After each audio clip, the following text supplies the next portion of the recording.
I'm Robert Christgau, and welcome to Auriculum, an occasional podcast that'll be featured on my Substack newsletter, And It Don't Stop. Auriculum is a word I invented meant to designate the entirety of each human being's oral, A-U-R-A-L, hearing experience. This episode is the first of a three-part conversation with Rolling Stone's Rob Sheffield, whose great books, Love is a Mixtape and Dreaming the Beatles, I highly recommend, who I've known for 30 years and who regularly astonishes me by remembering verbatim things I wrote 25 years ago that I totally do not remember. He has what is called an eidetic memory. I don't think there's anybody who knows my work better than he does.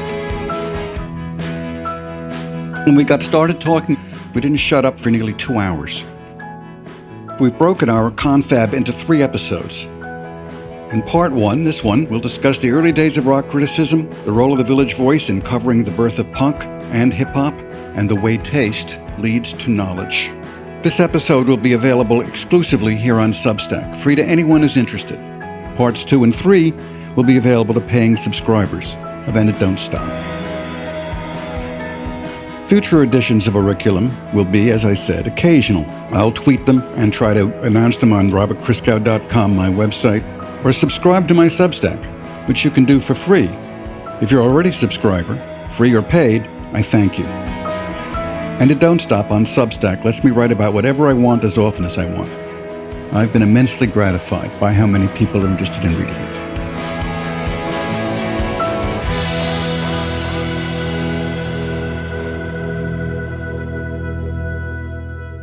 it. My name is Rob Sheffield. I'm Bob Christgau, or Robert Christgau officially. And we're discussing the great career up to the moment of the man who, dare I say, invented rock criticism. Not exactly, but close. The fact of the matter is, you got to give some credit to Paul Williams at Crawdaddy. Well, I don't think was a great writer, but he did it earlier. And there were others too, but especially him. What I did do was I was the first person to have a column that was expressly devoted to what Esquire called secular music, which actually was a term that David Newman, the guy who wrote Bonnie and Clyde, invented and then gave up after Bonnie and Clyde made him a very rich man. I liked it. I like that term myself because being secular is a very important thing for me. I brought up a born-again Christian, and secularity is my religion.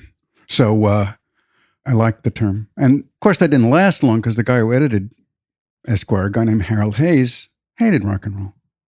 He liked jazz. Esquire was aimed at people who liked jazz. And David Newman wrote some terrible things about the Beatles. He thought they were a fraud.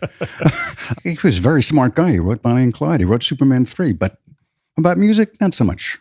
Yeah. Like Sinatra a lot. As I didn't, and I was wrong about that. Well, as we'll discuss, part of like you doing this for upwards of 50 years is constantly evolving, constantly willing to learn and change. That's something that sets you apart from quite a lot of writers who write about the same thing for a long time. I think that's probably true, although I think it would be excessive to say that I've truly kept up. That is to say, there are things happening in pop, in the kind of alt-rock I've been covering since the very beginning, even though that didn't exist when I actually started. I was completely attracted to it right away. But there are things happening in that music now that I have really no interest in. Insofar as people are classically trained, they'd better do something else besides that. I don't care. They have every right to do it. And if people want to love it and say it's great, that's fine. But my principle has always been to have a genuine, somatic, and as well as intellectual response to the music I hear, and then figure out why that response was initiated by that music. That's what I do for a living. And if the response isn't there, it's not necessarily a judgment, although sometimes it is. Jane Siberry, forget about it. Google that name. You just Google it. But Jane Siberry is absolutely, in fact, kind of seminal in what I'm talking about. I've been writing about women making rock and roll since the very beginning. There were bands called Fanny and Joy of Cooking that 90% of the people here who don't read me have never heard of. They were the first female-identified rock bands, and they both arose around 1970, 71. I was already a militant feminist. My girlfriend in the 60s was Ellen Willis, who ended up being the rock critic of the New Yorker about a year after I got my gig, who spent most of her life as a radical feminist theorist. And I was a feminist even before then. So I loved the idea that there were women doing this music. And I've always responded to women doing music. Jane Siberry represents a strain in women's music in which classical training, in particular, is a very, very important aspect because more girls than boys do that. And I still don't like it. You know, I mean, there's a whole bunch. I mean, gee. At the moment, Joanna Newsom, that's the name, right? Yeah, that's the name. That's the name. First album I thought was great. Second album, I couldn't stand. I hated it. You mean the one with her on the cover as a medieval harpist in a castle? YS. Hard to imagine that wouldn't do it for you. And yes, you know, other people want to say that's wonderful music. It's their right. I mean, and there's sufficient consensus that I believe that by those standards, she's probably quite something. But for reasons I could articulate very well if somebody would pay me $1 a word to do it, I don't like that at all, and I really could explain why. Has something to do with gentility, having to do with relationship with the body, having to do with pure tones as opposed to dirty tones, all kinds of stuff like that. Sure. Having to do with the African heritage of most of the music I like best, although not all. I've been writing about this for a long time now, and people thought I was crazy at the beginning, but I think I've been proven to be right. A lot of the young guys who go into alt rock, and now I'm talking about men, they're also classically trained because as it stopped being a working class music and it stopped being a music of sort of semi-educated people and became more and more collegiate, well, the background of the people who did the music changed. And that meant that their educations were different. And they know more about chord structure than I ever will. And they put that into their music and it bores me, usually. But the real truth is, when it's too obvious, it bores me. But the smart people, they do it too, and I don't even know it because I'm not that smart. But I'm really digging it. Sure. That happens too.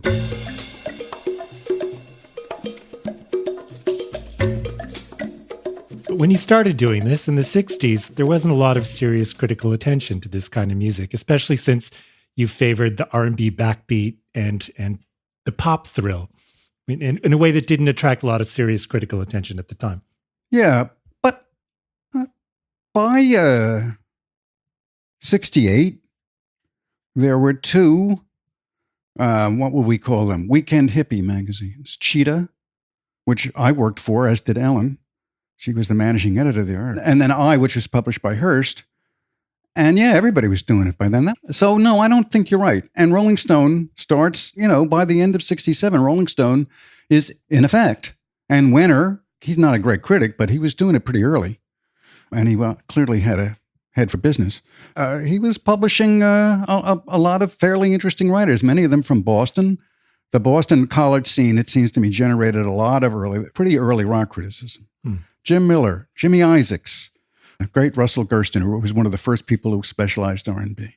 You had, by 69, you had Vince Aletti, gay guy from Oberlin, writing about R&B in The Rat. So I don't really agree. I think by the late 60s, it had to get better, but there were a lot of people doing it and trying to do it, and sometimes in very original ways. And then in 1970, I think it was, Cream comes up in Detroit, and Cream is where I sit down, as well as, then I get to the Village Voice, where it's also happening, but the Village Voice editor was a person who didn't like rock criticism. Her name was Diane Fisher. When I wrote my memoir, which is called Going Into the City in 2015, still on sale at... Highly recommended. Good book. I did research into her writing, and she, from the very first, was making fun of people who did album reviews.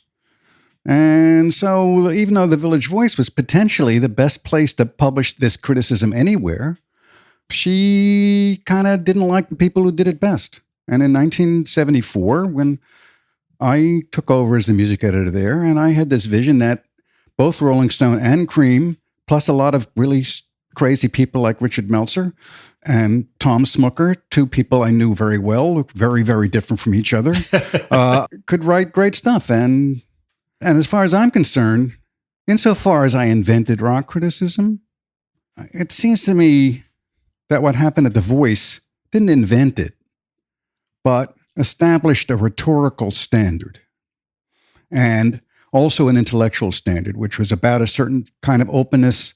I tried to assign more black music than was common in those days.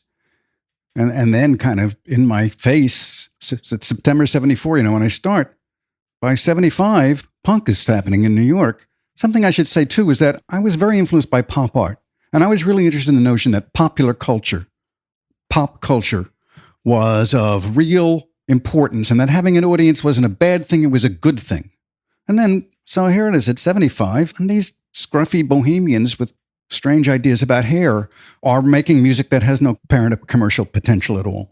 And what am I going to do about that? Well, I resisted for about 3 months. But it was really good. So I had this idea that it was going to be more pop than Diane Fisher ever wanted to be. Only then this other thing happened, and it was too good to ignore. It was as simple as that.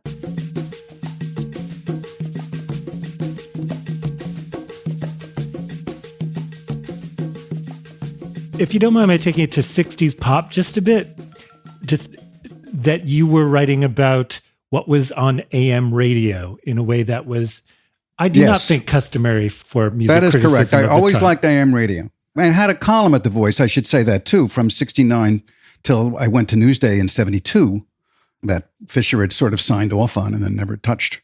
Because by then I was Esquire's rock critic, and I didn't mention him, Richard Goldstein, whose Popeye column in the Village Voice preceded what I did at Esquire. Goldstein was absolutely inspirational. Really more a reporter than a critic, but nevertheless, inspirational. And he called his column Popeye. That helped. Anyway. But talking about the popness of what you wrote about in the 60s. It was always important to me. And all of a sudden, here I was, and it was all these bohemians. But I knew my first collection was published called Any Old Way You Choose. It was published in 73. And my introduction was about what I called myself, because I lived east of Avenue B in a $45 a month apartment, which enabled me to do this shit. Rent control, lost artistic boon. What I said in the introduction was that I was an anti-bohemian bohemian. There were a lot of things about bohemianism that just struck me as being complete bullshit.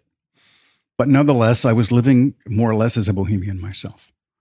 And I've always felt that way. Much later, I took my daughter to a famous progressive elementary school where many of my relatives had gone, who were Greenwich Villagers themselves. I got on the board, and I was always kind of telling them they were too kooky. It's my contrarian mentality. But nevertheless, The Voice was perfectly positioned to cover this extraordinary thing that happened in music in the late 70s. But let it be said, we also covered disco. We did not hate disco at the Village Voice. A lot of rockers, and almost everybody who called himself a punk to begin with, hating disco was part of the ethos. I hated that. When I was a student in the 80s and going back and going through the microfilm and the microfiche to find your Village Voice columns from the 70s, and it was mind-blowing to me how you were writing about Casey and the Sunshine Band at the time and comparing them to the Ramones and meaning a compliment to the Ramones. You talked about a song called Do You Want to Go Party? Like, I think you said had even fewer words than the title.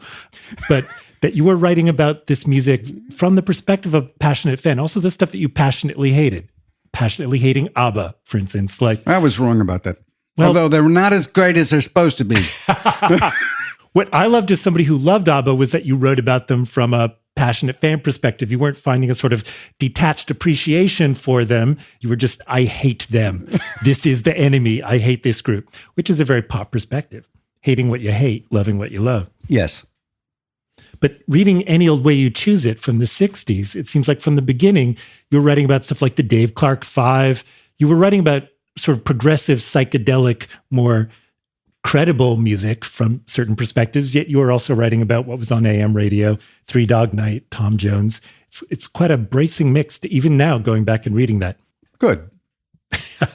Good. I wish I could say I listen to the radio now, which I don't. I haven't listened to the radio in a long time. And when I do, I don't find it that enlightening either. I mean, it's one thing to have a playlist of 40 or even 30. It's another thing to have a playlist of 15. Something has changed there, and I don't even have the expertise to say what it is. I have my own methods now. I mean, it's completely different. I spend my entire life playing CDs and now streaming CDs, but I'm still going to call them CDs, goddammit. Because if I like them, I buy them, and I find that having the physical object in my hands, being able to look at it, being able to put it in a changer with others, and even program it sometimes so that I can get the right segue and see how it strikes me is extremely useful. But mostly it's what I call externality. See, I think now we're jumping to the present. You will take us back in a minute. But the streaming aesthetic, forget economy, that's also fun, is one in which music becomes, as I'm not the first to say, a utility. And it doesn't have the same weight, gravitas, autonomy that it does when it's on something you can hold and look at. I feel the same way about books. And, it has been pretty well established that people who read ebooks don't get as much from those books as the people who read the paper books. And once again, I believe the fact that it's an object separate from you gives you a different psychological relationship to it. Now let's go back focus entirely. Yeah. Now let's go back to wherever you want to go back to. just since you brought up buying CDs, just a quick question. When you buy CDs, where do you buy them? How do you buy them? Unfortunately, the only place to buy them now is online. I'm sitting here with a knee replacement, and I used to be a bicycle rider, but I'm 77, and I know two people who were bicycle riders who are younger than me, who both almost died in bicycle accidents. And when my last bike was stolen, I decided I wasn't going to replace it. So it used to be that Best Buy sold CDs. Forget about it. They don't anymore. That's only about 5 blocks from my house. Now I have to go to Barnes & Noble, where the stock is also dwindling, but at least they still have them. So usually I don't, because it's 45 minutes out of my day just to walk up there. And I'm so sad to say that usually I use Amazon, owned by a man I loathe, with employment practices I loathe even more, because at least he does own the Washington Post, which is not a bad thing. Do you go to Bandcamp? Yes. Whenever I think there's a chance that some marginal artist I like is on Bandcamp, I check it out.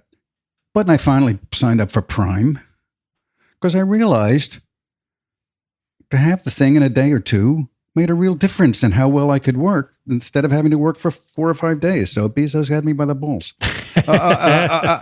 And it means that he's exploiting these poor guys who deliver the stuff, who I try to tip. The money goes to them instead of to Bezos. But yeah, I use Amazon all the time. I do occasionally make real mistakes. In terms of what you choose to buy? Yeah, I mean, that's to say I buy something that isn't even good enough to be an honorable mention in the end. Why you do a consumer guide. Something I love about the premise, the name consumer guide comes and goes, and yet, as a critic, you're always attuned to the fact that time is precious, space is precious. You're not going to hear everything. And also, things cost money. That's another thing consumer guide is about. For me, I still spend money on music. At least I make a profit on what I buy. But in any case, anybody listening to this as a publicist or something, send me CDs. If you want me to review you, I'm more likely to review you if you send me a CD. That doesn't mean it's likely. It's just more likely. And I appreciate it so much.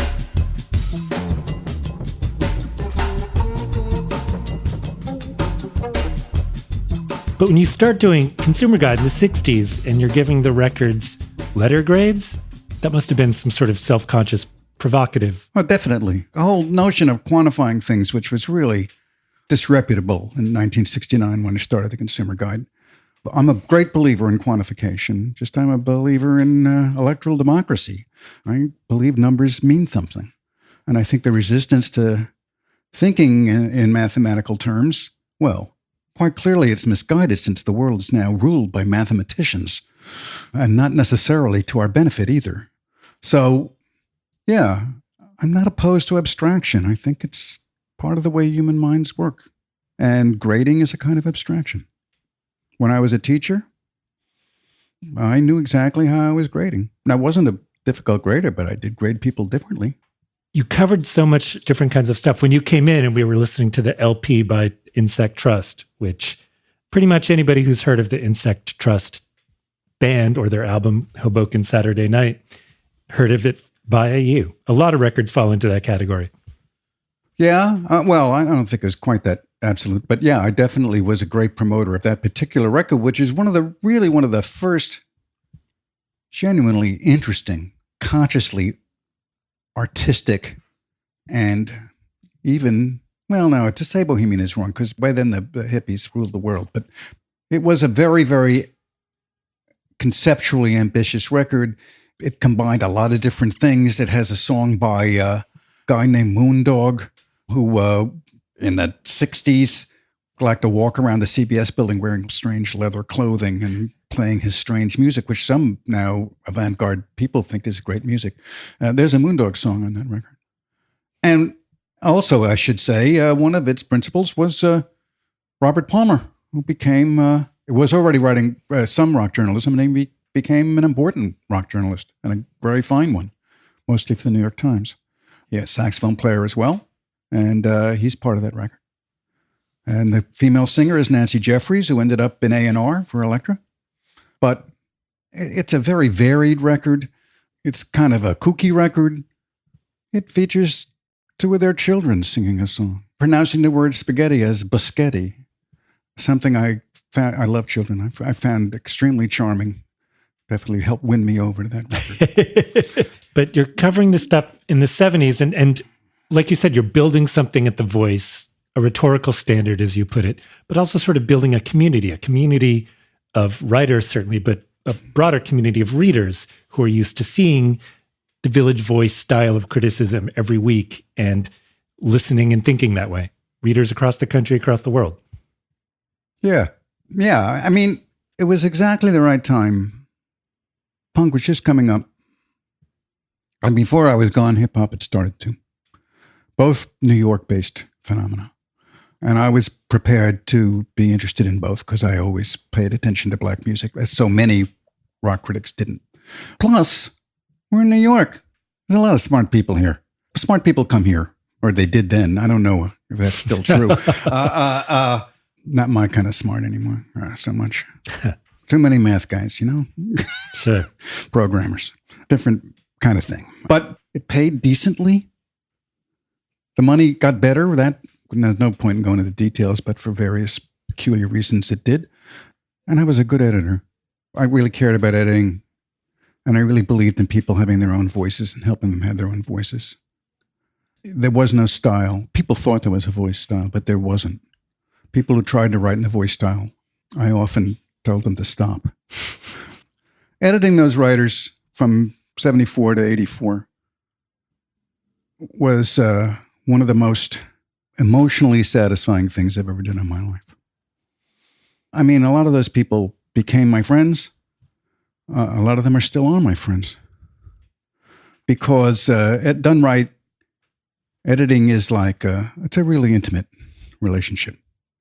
But you have to really want the writer to be himself or herself and to help them achieve that, as opposed to conforming to some standard that is never going to fit everybody. Well, like a lot of readers, I came up reading that stuff. And also, after you were doing it for a while at The Voice, every town had its version of this music section. Yeah, and there were plenty of other good ones. Yeah. It created a kind of listener. And it's interesting that, as you pointed out, that it overlapped with the rise of punk and disco. And hip-hop. I'm curious when you started writing about hip-hop, when you started listening to hip-hop, when you became a fan. Because you were on it a lot earlier than I think a lot of critics. Well, J.D. Considine, a classically trained guy actually, became a pretty important critic for a long time. Reviewed Rapper's Delight for me, and that was in late 79. In 1980, I took leave to do my first consumer guidebook. So I was a little out of it. But a friend of mine, or somebody I thought was a friend of mine, I won't go to why he wasn't, told me to listen to Grandmaster Flash's Birthday Party, which I did, and I really liked it, but I wasn't writing at that moment.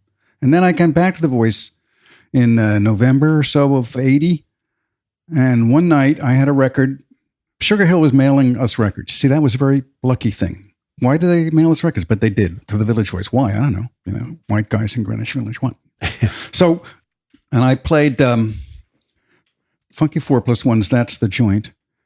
And I put on the B-side, which was just the instrumental track featuring the bassist Doug Wimbish, one of the great Sugar Hill Band. And I've often said a formative experience for me was when I was in 1956, probably was listening to both sides of Bill Dockett's Honky Tonk, the greatest R&B instrumental of the 50s. Remains one of my favorite records of all time. I just lay on my back in my parents' living room and listen to it, both sides, for an hour, turning it over, turning it over, turning it over, turning it over. And by now I had a changer, so I played the non-vocal side of That's the Joint. And I lay on my back in my office for an hour. I always used a changer and it would play over and over and over again. And by the end of it, I was completely converted to this music. I liked it before, but that converted me.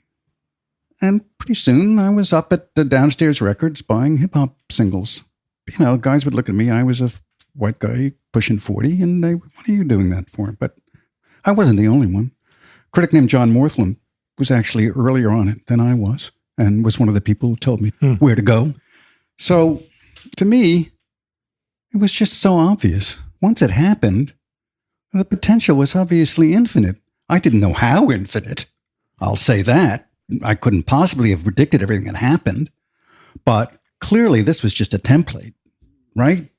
And you had this opportunity for intelligent young black guys to write about their lives. And that didn't happen right away, but it happened fairly fast.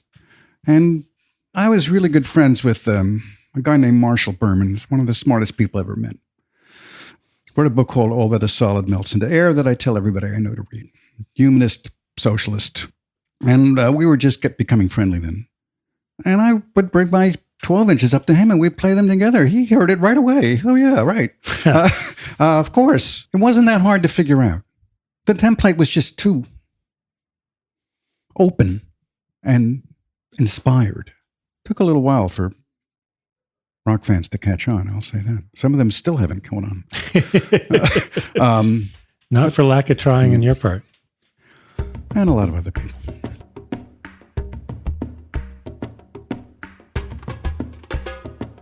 By 88, Doug Simmons, who replaced me at The Voice, did that great Hip Hop Nation cover. That wasn't me, that was Doug. And it was fabulous and it was important. Really, a whole bunch of hip hoppers on one page of the paper. Really, really made a difference in how people felt about this stuff. Sure. And by that time, The Voice had an affirmative action program, and there were a fair number of black editors and writers around there helping. Starting with Greg Tate and Nelson George, musically, that is to say, who were both writers I'd begun to work with, but who maintained themselves at The Voice for many years after that. So, yeah, I mean, this is not something The Voice made happen. It would have happened without us. It was much too big for any place like The Voice to make.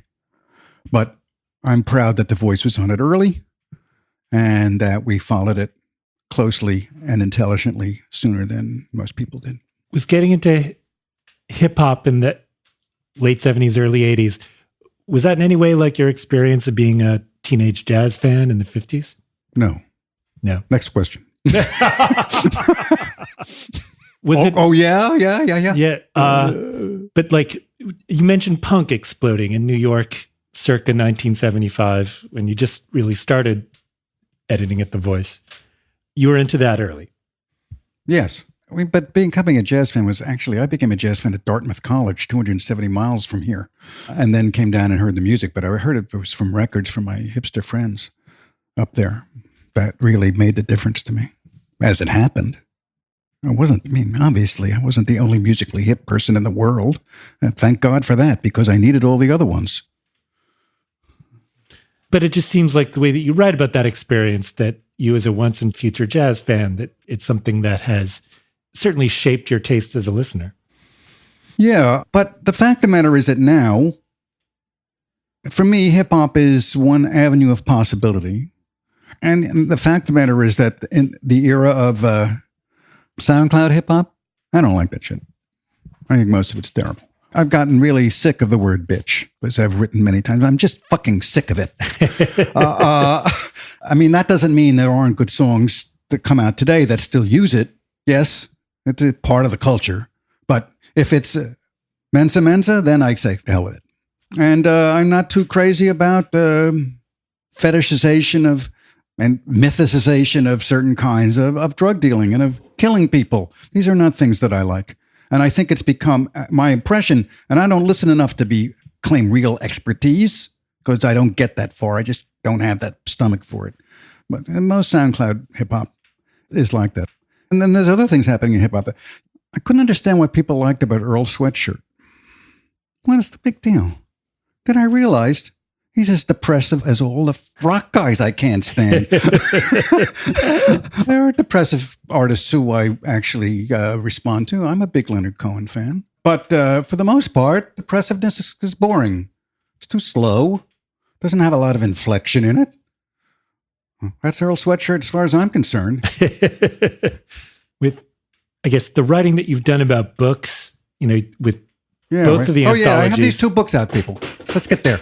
Well, sort of like a match set of anthologies. Is it still good to you about your music writing over the years and book reports about your writing about books over the years? Many of which are music books, but many of which aren't. But how are those linked for you? This has to do with something else altogether. It has to do with the fact that I became a professional writer because I began reading journalism collections before, when I thought I should be writing fiction, which I was never any good at. And I love essays and I love essay collections. And so really, it's just that I write a lot of essays and I wanted to be sure that they were in some form. I mean, I do have this website, robertchrisgau.com, maintained by my old friend Tom Hull, who wrote me kind of a nasty fan letter in 1976 and came and stayed at my house for a while and became a rock critic, and then a jazz critic too. And he's actually a programmer. And a damn good one. I have this website, so most of my writing you can find there. Tom is very diligent. But I actually believe that the notion that all of our information is going to be stored for us in the cloud forever is a mite optimistic. I don't think it's at all impossible that much of it will be demolished in one or another kind of catastrophe. Books made of paper, not the world's most durable subject, but at least physical. I believe that books are more certain to last than electronic information. So I want the best essays I've written to be available in some form that is not online. Plus, as I've already said here, I don't want to read ebooks. I want to read a real book. When I want a real book, I buy the real book. Now, there I can go to Strand. That's not too far from me. And I got Duke to agree to do one collection, and then we realized that the stuff I want, I wouldn't be able to include this long and important and piece that I'm very proud of about blackface minstrelsy, which took me years to write. There was no way I was going to get within my word length if I put that 8,000 word monster in the music book. And so my editor at Duke agreed to do 2 collections with me, one of books and one of music. And I grabbed it. And I work on these books. Some people, they do collections and they make it a principle not to change anything. They don't want to lie. Well, I'm not lying. I'm just making it better. So I edit everything. If I had a stupid opinion, I wouldn't change the stupid opinion. But if I had a bad word choice or an unclear metaphor, I'll change that. So everything is polished up a little bit.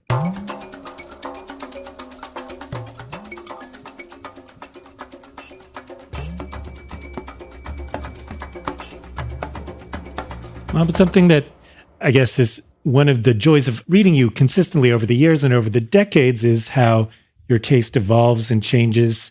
As you once wrote, taste leads to knowledge. So you find out more shit about the shit that interests you and the stuff that you do not care about. Did I say that? That's not bad. That's a proverb I quote to myself all the time. Taste leads to knowledge. It was you speaking specifically about how you got into African music. You said certainly not any kind of expert, but you hear something, you love it, you look for more of it, as opposed to something like, metal, or as you once used the excellent example of Bakken girl groups, like as you once put it, I'd be a doofus to try to like everything. And something that sort of categorical imperative is something that's joyful about reading you, is that you're not faking it. But certainly, like, as you said, like, you have learned more about the stuff that you've been writing about, and that process has been going on the entire time you've been doing it. Absolutely. You learn with your ears, and I read a lot about it too. So about half of the books and book reports are music books. But you're going to learn different things about music from the book pieces than from the music pieces. You get more background, get more sense of who the people are, and you get more overview. I read 40 or 50 books a year.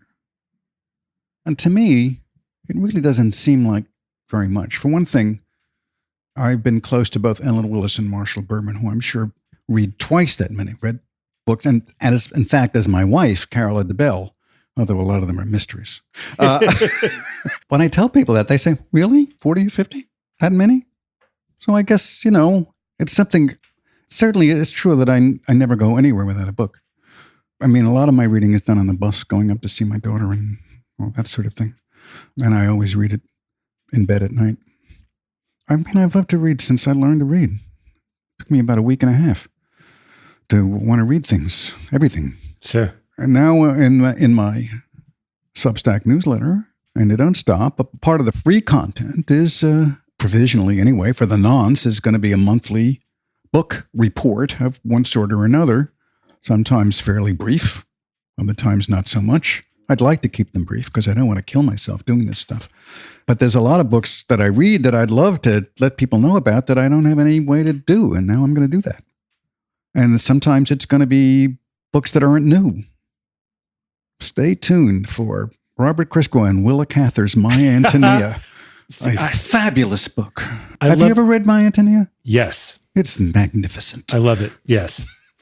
I always love, like, when you go back and binge in a body of work. Like a few weeks ago, you wrote about Bud Powell and just immersing yourself in his entire career.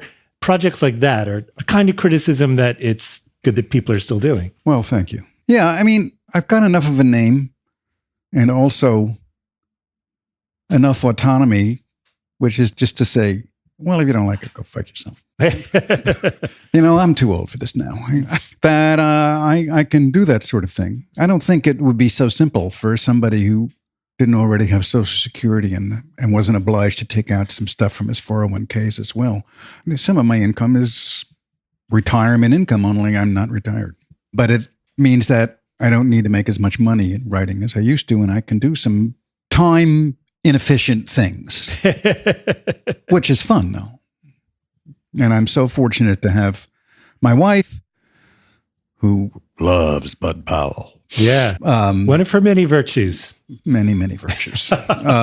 To bounce ideas off, which I've been doing. We've been together for 47 years. Her interests and insights and sensitivity to language have been part of my writing since we got together in 1972. And marriage is something else I write about. Something you read about a lot. Yeah, I mean, I've come to believe, love songs get a bad rep. Dave Hickey once said that, why is it that 90% of the songs that people write are love songs and 90% of the songs that rock critics write about aren't? Well, and I think that's a little unfair. That's an overstatement in both respects, but I actually write more about love songs than most people do. And I actually, in my consumer guides, I criticize the way guys feel about women and sometimes the way women treat men, but usually it's the other way around, isn't it? So I write about love songs more.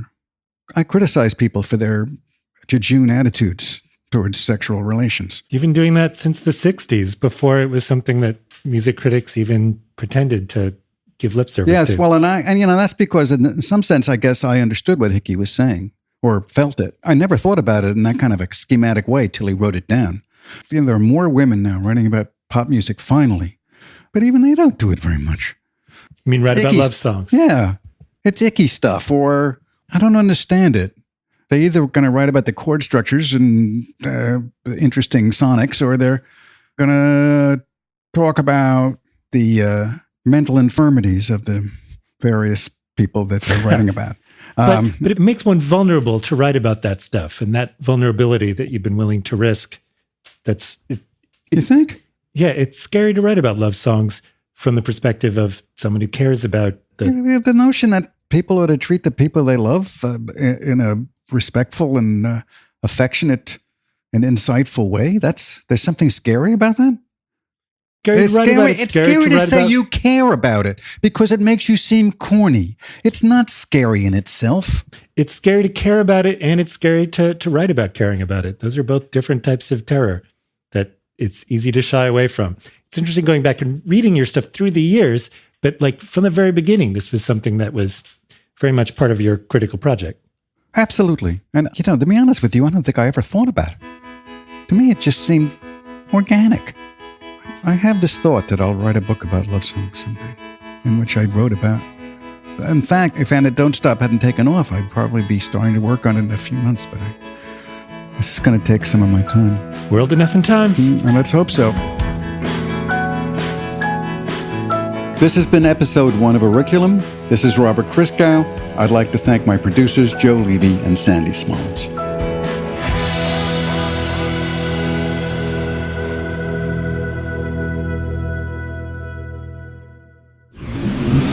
Audiation.